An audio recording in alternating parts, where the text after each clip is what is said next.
Kami mengucap syukur ialah firman-Mu, Tuhan, yang mengambil awal dari awal, pertengahan hingga akhir. Dalam nama Tuhan Yesus. Yang saya katakan apa? Amin. Salam saudara. Jadi ada 3 hal yang perlu saya sampaikan. 3 hal ini penting selama kita hidup di dalam dunia ini ya. Saya menghayati kehidupan saya pribadi, menghayati kehidupan orang-orang ya. Jadi 3 hal ini itu modal hidup kita sebagai anak-anak Tuhan, atau ciri anak-anak Tuhan, umat pilihan Tuhan yang telah akan dilayakkan memperoleh hidup kekal, dimuliakan Tuhan ini. 3 hal ini harus ada, itu dengarkan ya, puji Tuhan. Jadi 3 hal ini, yang pertama, selama kita hidup di dalam dunia ini, saudara harus bisa mengasihi Tuhan. Ya, saya ulangi, bisa mengasihi Tuhan. Orang yang mengasihi Tuhan itu memiliki persekutuan intim dengan Tuhan, memiliki saat teduh dengan Tuhan, mengambil waktu. Ya, karena mengasihi Tuhan itu bukan barang murahan atau sekedar hanya di bibir saja. Mengasihi Tuhan itu berat, saudara, karena Tuhan itu tidak kelihatan. Untuk bisa bertemu mengalami Tuhan itu sebuah perjuangan, saudara. Saya sekian lama melayani Tuhan itu masih berat untuk bisa mengalami bertemu dengan Tuhan ya. Karena bertemu dengan Tuhan itu ada harga yang harus dibayar, ada ketekatan niat diri ya. Bertemu dengan Tuhan itu, kalau kita mungkin tengah malam dibangunkan jam 3, jam 2, biasanya sih saya pengalaman saya jam 2, Roh Kudus bicara jam 2, jam 3 ya. Kita duduk di kaki Tuhan, membaca firman ya. Karena orang kalau mengasihi Tuhan, orang yang menghormati Tuhan itu pasti berbeda. Kelakuan, sifat moralnya, perilakunya berbeda. Cara memandang hidup, cara memandang harta, cara memperlakukan sesamanya itu pasti beda. Kalau orang memiliki pergaulan intim dengan Tuhan ya. Matius 22, 36-40. Guru, hukum manakah yang terutama dalam hukum Taurat dan hukum mengalamu dengan segenap hatimu, dengan segenap jiwamu, dengan segenap budimu. Itulah hukum yang kedua. Dan hukum yang kedua adalah kasihilah sesamamu manusia seperti dirimu sendiri. Dan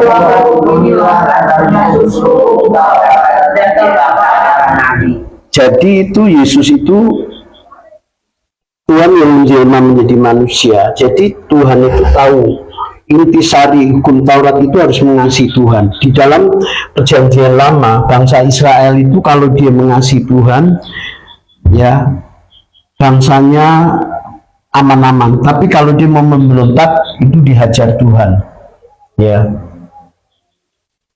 Jadi mengasihi Tuhan ini adalah yang prinsip modal hidup kita orang percaya, baik di perjanjian lama apalagi di perjanjian baru ya. Karena kalau kita tidak mengasihi Tuhan, itu sebenarnya sesuatu yang sangat mengerikan. 1 Korintus 16 ayat 22, siapa yang tidak mengasihi Tuhan terkutuklah ya. Jadi kita harus memaksakan diri bisa mengalami bertemu dengan Tuhan, itu harus kita paksakan setiap hari. Saya bicara seperti ini moga-moga bisa dimengerti, karena banyakkan orang Kristen berpikir di benak mereka yang penting saya ke gereja sudah, yang penting saya rajin ke gereja, setor muka sama hamba Tuhan, sama gereja ada. Maka kekristenan itu identik dengan pengalaman pribadi kita dengan Tuhan. Jadi kalau Paulus bilang terkutuklah orang yang tidak mengasihi Tuhan, itu ada alasannya. Dulu Paulus juga percaya Tuhan, tapi pekerjaannya membunuh, melenyapkan, menganiaya umat Tuhan saat itu. Tapi setelah kenal Kristus, Tuhan pun lebih mulia. Semuanya apa yang dulu ku anggap keuntungan mulia, ternyata itu hanya sebuah sampah ya. Jadi kayak saya ini, saudara, umur-umur sudah 50, 40, itu saudara harus bertemu dengan Tuhan. Saya kasih tahu loh. Karena manusia itu ya, maaf ya, mengerikan, rentan dengan sakit penyakit, kecelakaan, kematian, itu ngeri itu. Saya banyak teman-teman saya udah 50, 54 udah meninggal semua, teman-teman baik saya. Sedih saudara.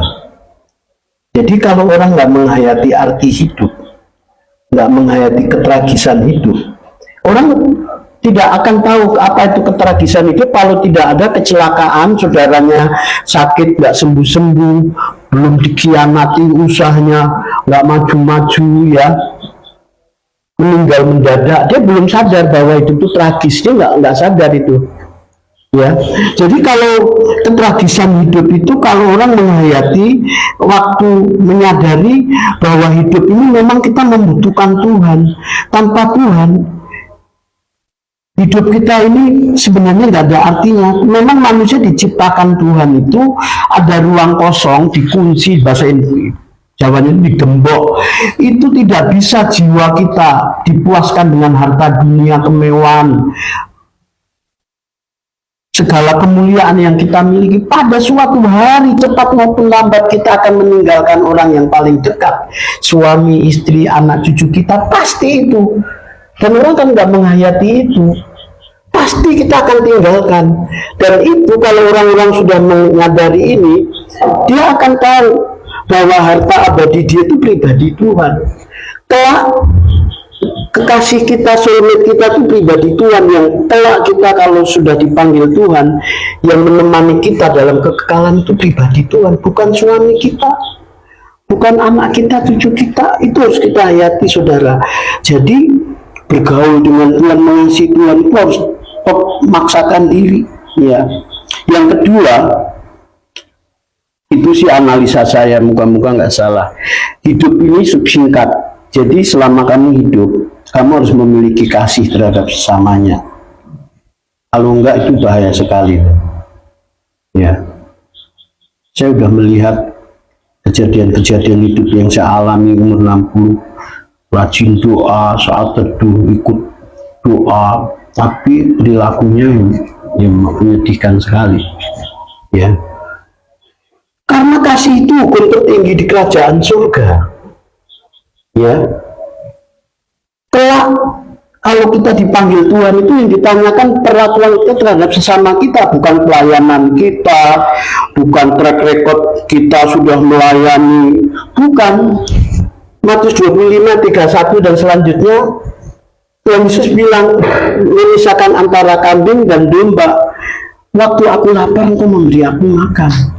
Waktu aku telanjang, memberi pakaian, kau memberi aku pakaian. Waktu aku di penjara, kau mengunjungi aku.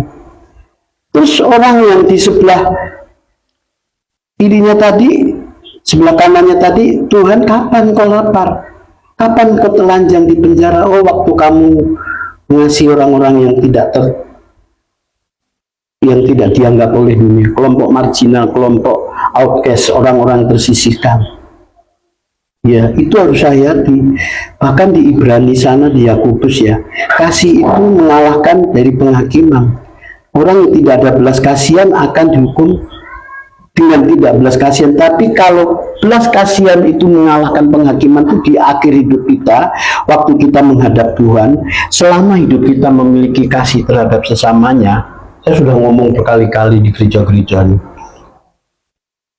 selama orang memiliki kasih terhadap sesamanya, kematian itu bukan suatu lagi momok yang menakutkan. Kematian itu sesuatu indah. Karena kasih itu, makanya di Galatia 2:20, kenapa pertama kali kasih? Ya, karena itu sifat Tuhan.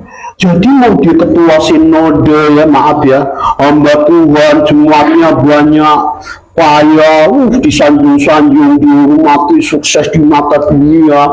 Tetapi kalau dia kejam terhadap sesamanya, bengis, sebagai pimpinan memperlakukan karyawannya, anak buahnya, wah, saya kalau melihat itu di dalam gereja aja itu, mumpung puji Tuhan di gereja kita nggak ada.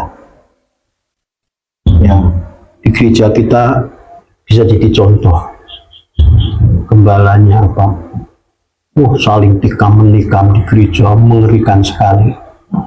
Kadang-kadang kalau saya melihat saling tikam-menikam di gereja kejam begitu tuh ya, apalagi urusan uang, ngeri sekali itu. Kalau saya dengar cerita itu ngeri. Saya lihat ya, sampai saya kadang-kadang malas sekali jadi orang Kristen itu. Ya, jadi kalau orang itu, standar orang, kualitas seorang itu kelihatan sekali. Saya ngomong berkali-kali, saya ulang-ulangi biar saya nanti kalau dipanggil Tuhan saya nggak salah. Cara dia memperlakukan sesamanya berurusan dengan harta uang itu kelihatan sekali. Kasihnya itu gimana itu. Jadi kalau orang Kristen yang memang punya persekutuan inti dengan Tuhan, manifestasinya mengasihi sesamanya, karena ya Tuhan 4:20, bagaimana kamu bisa mengasihi Tuhan yang tidak kelihatan, yang kelihatan saja kamu tidak bisa mengasihi, Yohanes 4:20. Itu mustahil. Nah, kita sudah akhir zaman, bahwa dunia ini semakin sulit. Manusia akan mengalami kesukaran, mencintai sendiri, menjadi hamba uang. 2 Timotius 3:1 dan 2a. Manusia akan menjadi hamba uang, mencintai diri sendiri.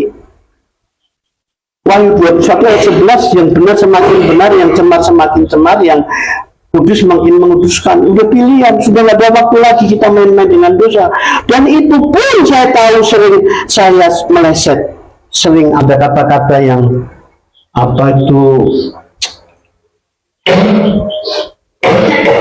yang menyakiti hati Tuhan. Ada hal yang tidak pantas sering saya ucapkan.